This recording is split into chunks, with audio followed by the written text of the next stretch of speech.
నమస్కారం. తెలుగు గంగా న్యూస్ కి స్వాగతం. శ్రీ ఆదిబాబా అరడిజన్ కార్పొరేటర్లు చేసే పనులు ఏమిటి తెలిపినా వాళ్ళ మాజీ నాయకులు. వాళ్ళు పార్టీ మారింది కేవలం బిల్డింగ్ల డబ్బుల కోసమే. ఉదయం గుడ్ మార్నింగ్ తో వెళ్లి డబ్బులు దోచుకునేందుకే పార్టీ మారారు. తిరిగి డబ్బులు వసూలు చేసుకుంటూ కూర్చుంటాడు. ఎక్కడ పొద్దునే గుడ్ మార్నింగ్ అంటాడు. గుడ్ మార్నింగ్ అంటే వాళ్ళ కాలువలు ఏమి చేస్తారో అనుకుంటా కాదు. ఎవరింటికి మీద వేసుకుంది, ఎవరు ఫ్లోర్లు వేసుకుంటున్నారు, ఎవరి దగ్గర డబ్బులు వసూలు చేయాలని చెప్పి చేసే కార్పొరేటర్. ఆ రోడ్డు కార్పొరేటర్ ఒక అతను ఉన్నాడు, అతనికి పిఏగా పనిచేస్తాడు. ఈ రోడ్డు కార్పొరేటర్ ఇంకో అతను ఉన్నాడు. పాపం అక్కడికి వెళ్ళి నానా దెబ్బలు తింటున్నాడు. పాపం దెబ్బలు తింటున్నారు. ఎందుకు వెళ్ళాడో తెలియదు అధికార పార్టీలోకి.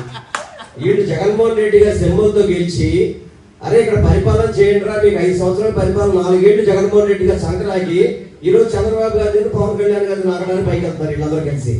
ఇటువంటి నాయకులు పొరపాటున నేను 5 సంవత్సరాల్లో చిన్న చిన్న పొరపాట్లు చేశాను. ఏంటంటే ఇటువంటి దుర్మార్గులు నేను టికెట్లు ఇచ్చి తప్పు చేశాను.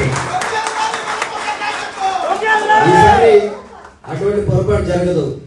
నికాస్గా ఎవరైతే పార్టీ మీద అభిమానం ఉంటుందో, జగన్మోహన్ రెడ్డి గారిని జాగ్రత్తగా చూసుకుంటారో, జగన్మోహన్ రెడ్డి గారి మాట మీద నిలబడతారో వాళ్ళకే టికెట్లు ఇస్తాం తప్ప అవకాశవాదులకి, డబ్బులు కమ్ములు పోయేవాడికి, డబ్బుల కోసం పనిచేసేవాడికి పొరపాట్లు కూడా టికెట్ ఇచ్చే పరిస్థితి లేదు. పొరపాట్లు కూడా. ఎందుకంటే మన అధికారం ఉన్నప్పుడు మన కళ్ళ ముందు ఎవరైతే ఉన్నారో వాళ్ళు బాగా పనిచేస్తున్నారో అనిపిస్తుంది.